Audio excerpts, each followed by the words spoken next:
So, first of all, let me say I'm so happy to see you all here. Really, really great to see you all again, to see the faces live. And I will gathered here today to start looking forward. But first, I think it's important to reflect a little bit about the year that we've just experienced, or more specifically, the spring.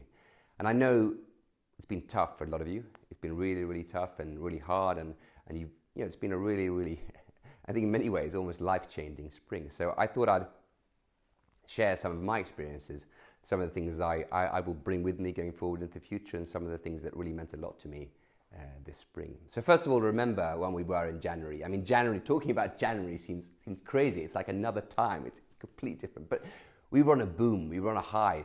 January, February were one of the best months that we've ever had in this company. We were bringing on new colleagues almost every day. The customers were just,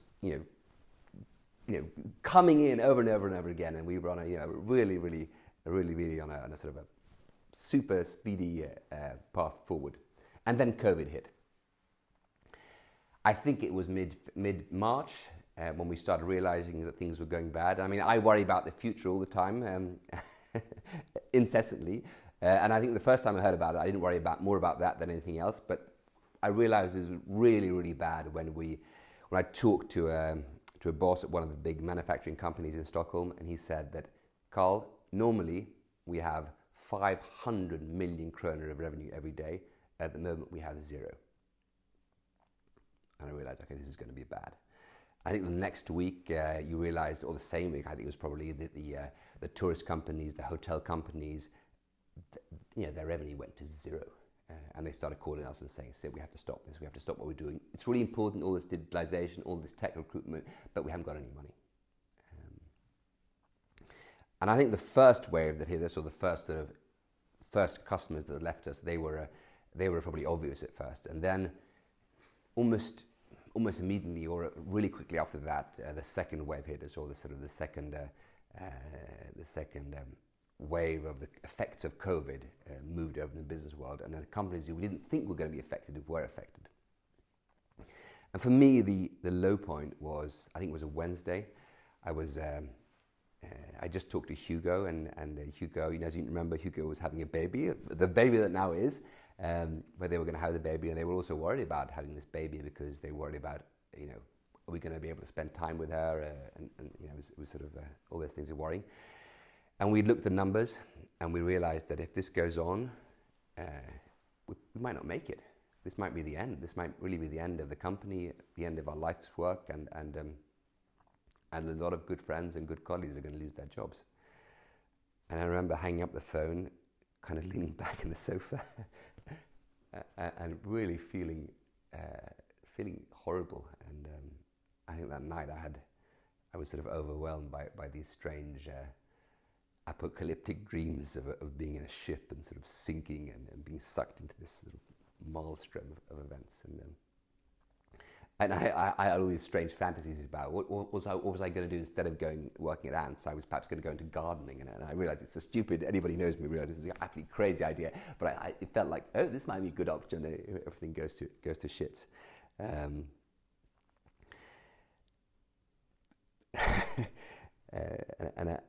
in the middle of this sort of chaos, it was also a time when everything else in society was also having big problems. We were in the shops and people were hoarding, and I was also worried about family and friends. My mother, she has a kidney disease, and she was, I think that if she catches COVID, it might kill her. It's very serious. So there's all this worry along with this, crisis in the company. And also, I remember feeling isolated and alone because. At that time we just started doing video conferences properly, which meant that we didn't really use our cameras properly. So when talking to you guys, I felt like I was talking to balls, these pulsating, different colored teams balls out there, and you felt really alone. And so that was for me the low point and I think I will never forget that week. But also when I think back over this spring, and there are also some really great moments that stick out, and I'd like to share some of them because they will be, I'll bring them with me forward in life, and I think my professional experience, and I'm really thankful for those moments. And they all involve somebody sharing something, somebody caring about, and somebody doing their job every day. And I specifically remember a call. I was calling one of you guys to basically say that it looks tough. I don't think you might lose your job. And your first reaction was okay, that's sorry to hear that. But how are you doing, Carl? How are you getting on? How are you holding up? And I almost it brings tears to my eyes. Still thinking back of it. I'm really grateful for that. And also, I also remember little things of examples of things that people were just doing their job every day, doing the little things, helping out each other. And those moments, I think, they're the sort of essence of what brings us together, and also the essence of what we're going to build the future of this company on. So I'm really, I want to take this opportunity to thank you all for all the job you've done this spring, and all the tough work you've put in, and all the hardship that you've endured. As we know, though, the world didn't end. Things have started looking up. Some truly great colleagues have had to leave us, and I think that will always, when I think about that, I think for a long time going forward, I'm going to clench my fist and feel really sad and bitter about that. But the rest of the world is starting to look forward and looking at the future. And I think there's a realization going around that the answer to this pandemic, it's not less digitalization, it's more digitalization. The answer to this pandemic is not less innovation, it's more innovation. The answer to this pandemic is not less tech, it's more tech. And that is, I think, where we come in, because that means that the world is going to need great tech people to develop these solutions, to design these solutions, to implement these solutions that can actually solve all these big challenges that we have in front of us. And for me, these challenges, they're not only in the tech world, they affect the whole world. These big challenges that are there, were there before the pandemic, like climate change, like threats to democracy, threats to open borders, challenges of migration, all these things are still there. And a lot of the organizations that we work for, they work to try and solve these problems, and they need to be more digitalized. They need to be more techy. They need to really get those solutions in place, and they're going to need great people. And that is where we come in.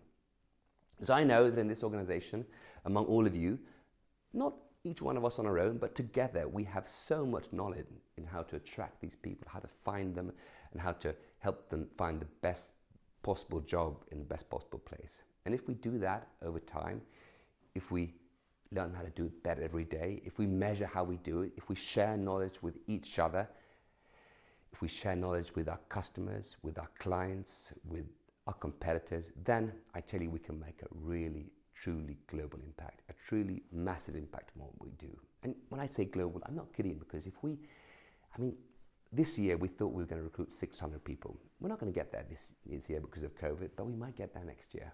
And the year after that, we might reach 1,000. When we say 1,000 people in the right place, doing the right job, really building tech departments that make an impact on these organizations, then that is truly important. And for me, that's why I get up every day. That is why I go to work now. That is why I feel it's so important that we come together and start planning this future and start deciding how we're going to get there. How are we going to do this better every day? How are we going to find those tech people? How are we going to build the future of tech, build those tech departments that can make our great clients make an impact on the world? So that's what I hope we can do today. And look forward to the rest of the day, and thank you for being here. Thank you, Jade. Thank you, mate. That was excellent to listen to a second time. And as I guessed, you were more animated and your voice changed more. Yeah. And that happens automatically every single time. You animate your body, your voice becomes animated. So, well done. Okay, so what I could look at now differently from last time is how you use your gestures and your body language. Right. One of the first things that you do when you start your talk is that you put your hands like this. Spring. And I know it's been tough for a lot of you. It's been really, really tough. And this is defined as a closed body language. Yeah. So when you want to start a talk and you want to be inviting, when you want to pay respect to somebody, closing your body language is not the greatest idea. So instead going, hello. Yeah. And welcome. So first of all, I'd like to say how truly glad I'm to see you all here today. And then when you said something like, you mentioned the word going forward. Going forward, yeah. You go, and now going forward, and then you close again, which is like now going backwards, is what that means. Some of the things I will bring with me going forward into the future, and some of the things that really meant a lot to me this spring. Instead, the gesture should have been going forward. Going forward. Normally, this is the direction of going forward. Right. So going sideways. Yes, yeah, because we read left to right. Okay, right. But if you want to be really smart about this, they see you from the other direction. So it will go going forward. Right. Yeah, because this is their right direction. Okay. As we read. Yeah. I'm really happy. And I thought I would start this day by perhaps reflecting a little bit over the year that has gone, and a little bit my sort of lessons learned and things I'm going to bring with me going forward, and then perhaps talk a little bit about the future, what I think is important. So gestures, I would say, would be key to think about them, what you're going to do with your hands and when. Generally, when I speak, I stand like this. This is my natural state. Your natural state is here, which is blocked. So if you try just standing like this, and then you say, hey and welcome. Hey and welcome. And then you go down to natural state again. And you go, it's my absolute pleasure. It's my absolute pleasure. Yeah. Now the interesting thing is going forward. Now the interesting thing, going forward. We're here today. You can release this one. Yeah.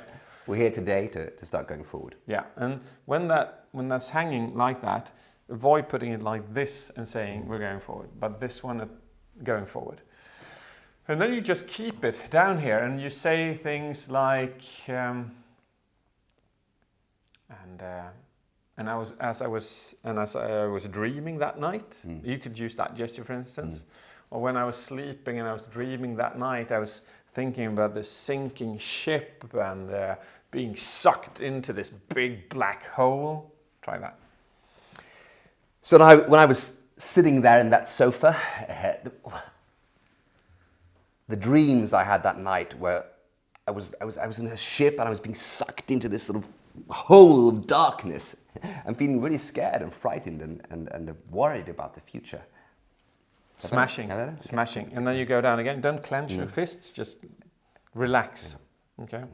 One way to try that is if you set your arms into the air, breathe in, and then you just release your breath and release your arms, relax. Now, again, you have to relax. Okay. Yeah. Now, that is your natural state, and that is from where you should build your gestures. Okay. You're doing well, my friend. I think I'm learning things all the time. This is really, really good. Yeah. This is a service you should try, guys. All right. We had 500 million. Now, pause. We have 0. Carl, normally we have 500 million kroner of revenue every day. At the moment, we have 0. Yeah. So I remember talking to a friend who works at one of these big companies, and he said, CJ, normally, on a normal day, on a normal year, we have 500 million kroner in revenue. We have 500 million kroner in revenue every day. And now, we have 0. We have 0. Longer pauses. Okay. 3 times longer. So let's try it again. So I remember calling a friend who works at one of the big Swedish manufacturing companies, and he said, CJ, normally, on a normal year, we have 500 million kroner revenue every day. Now, we have 0. That is when I realized this is not going to end well. This is going to be really, really, really tough. Brilliant use of gestures. You're improving. We're going to do the pauses longer. Right? So for me to instruct you, when I do this is the pause. Right. This is where it ends. Okay, go again. So I realized, one of the moments when I realized this was going to be really bad was when I called a friend who works at one of the big Swedish manufacturing companies. And he said, CJ, normally we have 500 million kroner in revenue every day. And now we have 0. That is when I realized this is going to be a big problem. So normally we have 500 million kroner in revenue every day. 500 million kroner. And at the moment we have 0. So we have 0 income at the moment. Well done. How did that feel? I felt good. It felt good. I feel I feel that's good. That's good. You're gonna get some attention you've never had before.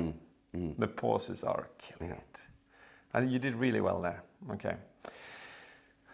One thing that I beautifully noticed when you were talking about the baby. Right. Yeah. You tilted your head to the right, which is a show of genuine empathy. And for me, the low point was, I think it was a Wednesday. I just talked to Hugo, and Hugo, as you remember, Hugo was having a baby, the baby that now is.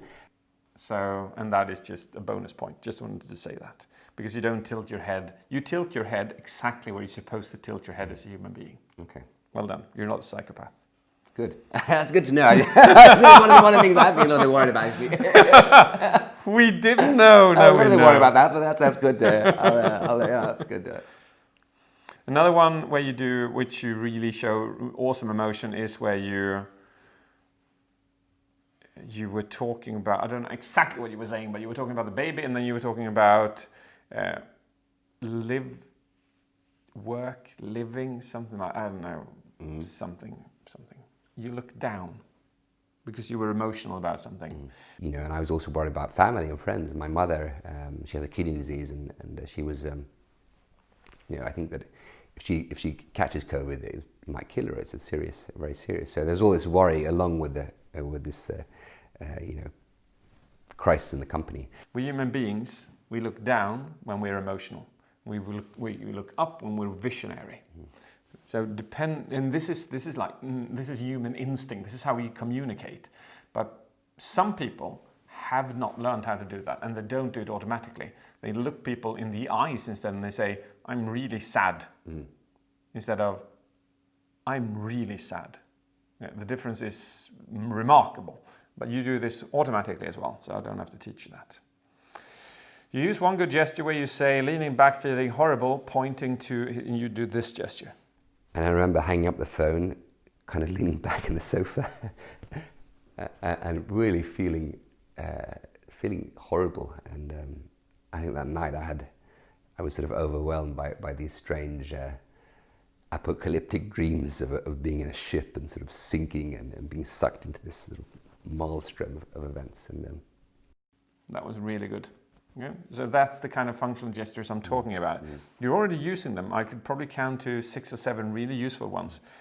Maybe add 5 or 6 more and then relax all over. Just when you say that, when you do this, do you sort of write down, I'm going to do this gesture here? Yeah. You plan that? Yeah. And what's interesting with this is a bit of a public speaking secret. Okay, so the thing is this. When you add 5 or 10 functional gestures by plan, your brain will go, "Oh my God, we're having so much fun out here. I think I'll invent 10 more. Okay. I'll just come up with 10 more I didn't think of before, but they'll be awesome." That has happened, sort of. Yeah, and then suddenly you've kind of activated the entire non-functional use of gestures, or functional use of gestures. It's beautiful. Beautiful how the brain works. I love the bit where you said you may be losing your jobs when you call them up. Yes, but how are you doing, Carl? It almost brought tears to my eyes. Again, you look down to associate that with the emotion, and just saying that you almost cried increases the emotional impact in the people listening. Yeah. So well done on that. I specifically remember a call. I was calling one of you guys to basically say that it looks tough. I don't think you might lose your job, and your first reaction was okay, that's sorry to hear that, but how are you doing, Carl? How are you getting on? How are you holding up? And I almost, it brings tears to my eyes. And that's true. I still feel tear up a little bit when I think about that. No, it was brilliant. Essence. Yeah. This gesture you used, the essence. The essence. That was great. Clench my fist and feel really bitter about it. That was good as well. But you balance that in a beautiful way. It's almost like, in a way, it's almost like poetry watching you speak. You you well and beyond the level I thought that you were at. And this is one of the examples where you go like, I clenched my fist and I was really bitter about it. And you could then have a choice of actually showing your clenched fist and being bitter about it. But you choose not to. You choose to weigh that with a positive facial expression and a laugh at the same time. So you go like, you clench your fist and you say that, and then at the same time you laugh and you smile. Now that balances up the emotion so it becomes neutral. Instead of going full barking, like sad or angry. You see the... I see, And that beautiful balance well, it's very acute. Very few have that, so well done there. Okay, again, I'll come to, I said it before, the ending has to be stronger. Yeah. It's almost like when you look at the dramaturgical curve of a presentation, I don't know if this is going to be mirrored or not. Anyhow, let's do this. Okay.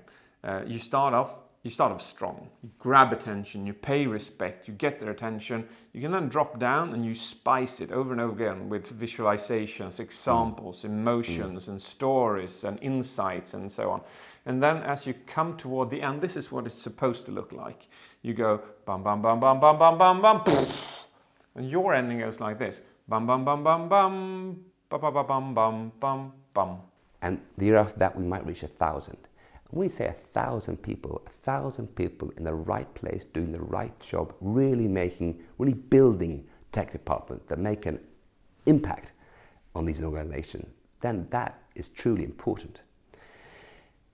And for me, that's why I get up every day. That is why I go to work now. That is why I feel it's so important that we come together and stop planning this future and start deciding how we're going to get there, how we're going to do this better every day, how we're going to find those tech people, how we're going to build the future of tech, build those tech departments that can make our great clients make an impact on the world. So that's what I hope we can do today. And look forward to the rest of the day, and thank you for being here. Yeah, okay, I see what you mean. And the thing is, I think about that because I sometimes worry about, because I have this natural inclination to sort of talk about big things. Mm-hmm. And I sometimes worry that it becomes a little bit ridiculous. Mm-hmm. It's just like, I mean, for me, this is really, really important, and but is it really? I mean, for me, it's all true what I say. I really do think that this can make an impact, and we can make a global impact. But it seems a little bit. You can also sometimes I can also feel. Who am I to say this is so important? You see what I mean? So I just worry about feeling, being too bombastic. Or do you think is that something I should worry about, or is that sort of? No, I think as long as you include the audience in it. Yeah. It's like you say that you wake up in the morning due to this why. By including the audience, you could say, I wake up every morning due to two things. You guys, and what we have in front of us, and this. Yeah. So again, include the audience more. Your speech is very this. Yeah. That's a good one, actually. That's but then again, the ending, I think you should rewrite the last 3 minutes. 2-3 minutes. And because at the moment you do that bombastic ending, and then you got like a second ending after that, but the bombastic ending, which comes before that, feels like the actual ending. So you think it's over, but then there's another bump after. So, because I mean, for me, what sort of for me is what I feel emotional about is, of course, these things that sort of, kind of threat to democracy, open borders. And there's sort of big things that are really, really. I know you were talking about Trump earlier, and that really is important, and I really do feel that we can make an impact there. Should I sort of, having said that, that's also a little bit it's a little bit sort of out of message in one sense. Mm-hmm. Do you think I should keep that, or should I sort of? No, I think it's good. I think it makes sense to have it there. Yeah, absolutely. Yeah. But because that for me is a big thing, and then I sort of say, and then I go on to saying, that's where we come in. We can really make an impact in this and this and this and this way. Should I sort of is that more of a, when you say I should rewrite, do you think I should be sort of, should I change the order there, or should I sort of, is it more the way I present, or is it also the message that needs to be changed? To me, what I hear is a large bump, good energy. Talk about all the opportunities, and then there's a small bump after. It shouldn't be like that. The last bit is not as strong as the section before. Yeah. Okay, so you have to move them around. And again, include the audience. Yeah. Yeah, there's too little inclusion. You have to make them want this. So that's why I say the last 2-3 minutes needs to be about a vision, a purpose, which includes them, wants them to make that difference. At the moment, it feels like my vision is this. I hope that you find your vision. Maybe you can copy mine. Yeah. But that's not strong enough. No. Okay. So how about this? Okay. So let me try something. So how about this? Okay. And this, I think, is where we come in as an organization. I know that in this room, among us here, not one of us, each one of us our own, but together, we really have the knowledge to create great talent acquisition. And I think that if we get together and we do all those things that we've done during the spring, we take care of each other, we share knowledge, we work each day to get better, then we can make a true impact on these organizations. Not once, not twice, but hundreds of times every year, thousands of times, 1,000 people in the right place at the right time with the right job, building the right tech department. Then we're talking true global impact. And you in this room can make that difference. And we can do it together. Well done. Much better. Much better. Much better. I like that. Yes. Well done. That's it. Well done. Yeah. I would add contrast to it as well. Okay. And the contrast would be the pain of being recruited for the wrong job. Yeah. So, and I would add that probably somewhere just before that, because now you're like any story needs setbacks, and the setback in this would be if we leave this up to some of our colleagues in which they're doing the same line of work that we're doing, but they put the wrong person in the wrong job. What will happen? How will that person feel? How the confusion, the sadness, the conflicts? What about this? I thought about putting this in. What about saying something? So we're not going to succeed every day. We're going to fail. We're going to do things wrong. But having had the experience we had this spring, where we've come back from disaster, come back from big problems, I know that we can overcome these things. We can become better. We can learn from our mistakes. Yeah, but I was. Is that not so that would be. Could that be as a? That would still be a contrast to you. I would say. Contrast to somebody else somewhere. Yeah, the pain of placing the wrong person in the wrong job. What kind of impact can that make? Yeah. Even you could even have a short story where you know of a particular recruitment of a CEO to a company or a CTO or something like that. When it had this particular impact, and it was devastating. Well, what about this? This is, I think, maybe. But we are better, and therefore. So we know, and we see it every day. There are so many tech departments out there that don't work. They don't have the right people. They can't attract, and they're not being able to. That means they can't do these things that are really important. They can't change the world in the way that they have to solve these problems. And that's all, I mean. Exactly. That's good. That is good. I would prefer a story. Okay, a story. If you had one example of a CTO that was wrongly recruited and messed up. So I was thinking, I could also give, but that was just. But it was good. Was a lack of time. I was thinking. I mean, the company that you were this morning, we have lots of examples, but I'm just one example that we have a solar cell company that we're starting to work with, and I mean they're the ones that are an example of. They have to do well because they have to find the right tech people, and if they can't do, I mean, do you think I should bring in some real examples there? Yeah. A real example of a bad recruitment would be the best. Yeah, okay. Or optionally, a real example of someone who just don't pay attention to recruitment. Okay. And that is where you come in. That is why you make a difference, because that contrast exists. For us, mostly, the big problem is that they typically can't attract anybody. Okay. It's like there's so many organizations out there who it's not that they're not recruiting the right people, they're not recruiting anybody. They just can't find the people. Wow. Okay. That's the big pain. Right. That's sort of the big pain. And of course, and we're good at sort of finding people. We're good at sort of matching, but the big thing is attracting them because there's a lack of resources. So I mean. And and that what makes the massive impact. That when they start using us, they start suddenly attracting people that they haven't been able to attract before, and that makes a difference. And that's a real skill. Okay, cool. Well, that's a good story. Yeah. I think sitting down, spending 2 or 3 minutes, or rewriting the 2 or 3 last minutes is core for the speech. Yeah, and I think the ideas that you just gave me were brilliant, especially as you just pulled them out of your hat and delivered them here.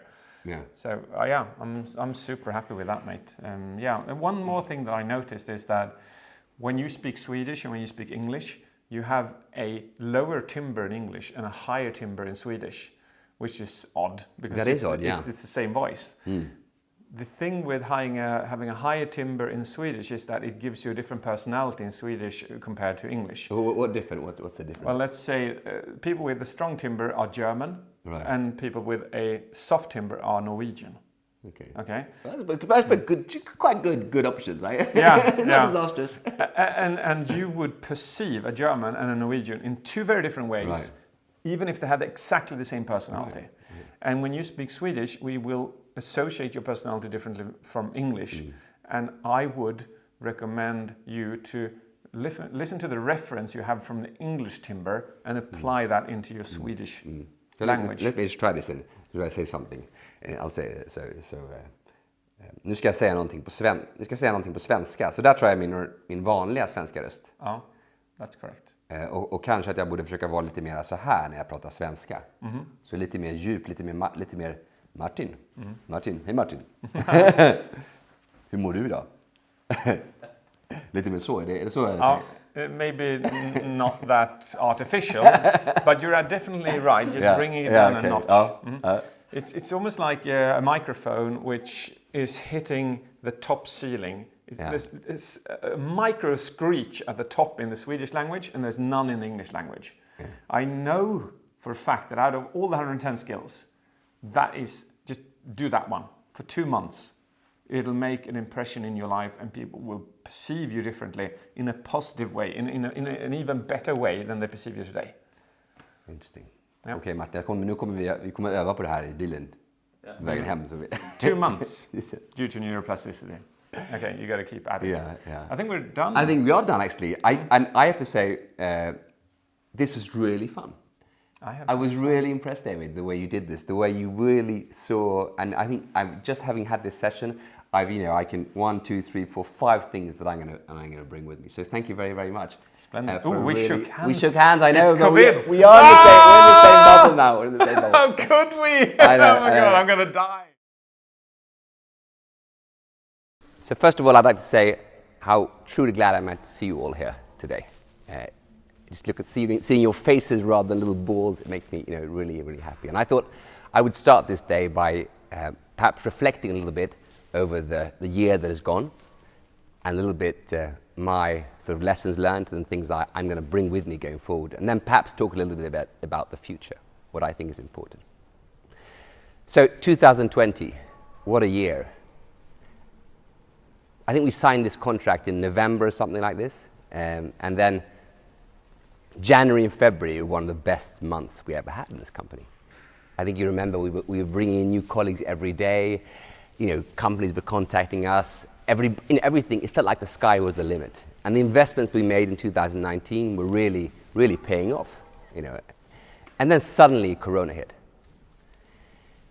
I didn't realize how bad it was going to get at first, but I do remember when I realized that it was going to be bad, it was going to be tough. I called up a friend who works at Scania, and he told me, CJ, so normally we have 500 million krona in revenue every day. 500 million krona, and at the moment we have 0. So we have 0 income at the moment. And I think that kind of struck me, this is going to be serious. And, after that talk and in those coming weeks, it was really dramatic. I think you will remember. Every day we had customers calling in and saying, we have to stop this, we have to stop what we're doing. We don't know if we have any money. We don't know if we're going to survive. We have to stop recruiting. And it happened, several customers every day. It just got worse and worse and worse and worse. And the curve was just like this. And it was quite a short period, just a few weeks. And for me, sort of the bottom, or it culminated, it was a Wednesday. And I just talked to Hugo on the phone. I remember I was in the sofa sitting, and we just talked about, and we looked at numbers and realized that if this goes on, it's basically the end. It's over. I mean, our kind of life work is over, and everybody has to quit. Is going to lose their job. And it was always like as if whatever we did, it didn't matter, because if this was just going so quickly at the time, it was before all these interventions that had come. And it was also at a time, if you remember, Hugo was sort of on his way to the hospital. With Sally, we didn't know that at the time, but Sally that then arrived, it was basically on the way, and they didn't know if you could sort of stay, what was going to happen with Corona, what was the situation. And on a personal level, I had my mother, she's got a kidney disease that we have in my family, and I was worried about it. I realized if she got Corona, she'd probably die. That was sort of the situation. And then also in the shops, there was this hoarding going on, remember? You went to the shop, there was no pasta. I mean, it was like that. It was ridiculous, like the apocalypse. There was no toilet paper. This is serious. I mean, even though you intellectually realized that this is stupid, you couldn't. At least I took some big bags of pasta and brought them home. The worst comes to the worst, I'm going to barricade myself. And also, I think that evening, that night, I had this dream, and I still remember it vividly. I felt like I was on a ship, and it was sort of kind of being sucked into some kind of dark hole, and I was just kind of sinking. And also, one of the things that I remember from this time was that I felt very alone. Even though I talked to you guys, at the beginning, we weren't very good at teams, so everybody was kind of talking to balls. It was sort of Natalie was a ball, and there was Emma was a ball, and Hugo was, and it was just like everything was pulsating balls that you were looking into. You kind of felt like, what's happening, and all this is collapsing, and what's going on. And I also had these fantasies about what was I going to do if I don't work at ads? I could probably be a gardener. I thought gardening felt like a good idea. It would never have worked, but it felt like a good option. So that was, for me, that was sort of the bottom, really, when the kind of darkest moment. Having said that, looking back at those weeks and those months, there are also several really truly great moments that I remember and that I always bring with me, and lots of these examples. But I think the sort of ones that stick out were, I had lots of phone calls with you guys when I was calling you up and basically saying that it doesn't look so great. I think you might lose your job. And the reaction, all those calls, almost every one was, I remember having a talk with Ylva, who actually did lose her job, and she the first thing she said was, how are you doing, CJ? How are you getting on? It must be tough for you guys. I always start crying when I think about it, because it was so outreaching, and she really cared. And I think I remember we had a talk, so and I think you acted in exactly the same way, and there were, almost in every talk I had with you, you were sort of saying, how are you guys doing, how are you getting on? I think that for me really was something truly great. I think another thing that sticks out and that kind of came back over and over again was the reports we were getting from the job that was going on out there every day, on the customers that were still going on. There were. I look at you, Julia, because you were there. I look at you, Andrea. I look at the whole H&M team, and then all of you out there. We were having successful projects that were succeeding and were doing well, and we were getting lots of feedback. So everybody seemed to keep on what they were doing every day, and helping out and trying to get a little bit better every day. So before we start looking forward, I would really like to say thank you from the bottom of my heart for this spring and for all those great moments that you achieved, because I think that's really sort of the essence of being a good company, is being able to help each other when things are tough and also keep going every day. So we're still here. I'm glad to see that. And the world didn't end, not this time at least. We did. There are some really great colleagues who have left us, and I think when I look back at Corona, it's going to be one of those things that I'm going to sort of really clench my fist in my pocket and feel bitter about, the people that aren't here anymore, and I think that's really, really frustrating, really bitter. But we are still here, and most of the world has started to look forward. I think we have to have respect that some companies and some areas of the business world are really still struggling for their survival, and really, there are areas of Sweden, areas of the business world that are having a really tough time. Having said that, the answer for the most of the community, the most of the organizations and companies that we work for, the answer to the pandemic, it's not less digitalization, it's more digitalization. It's not less innovation, it's more innovation. It's not less entrepreneurship, it's more entrepreneurship. That's the answer. And also we have to remember the big global challenges that were there before Corona, like the climate, the sort of challenges of everybody getting older, challenges to democracy, challenge the polarization, all these sort of big things that were there before, they're still there. And the answer to a lot of those questions is also more digitalization, more innovation, more entrepreneurship to solve these really big, complicated problems that are still there. And of course, what does that mean? Well, for me, that means that the need for really good tech people who can build those systems that can solve these problems, who can design these systems that can solve these problems, who can explain and implement these systems that can solve these big global challenges, that's going to increase.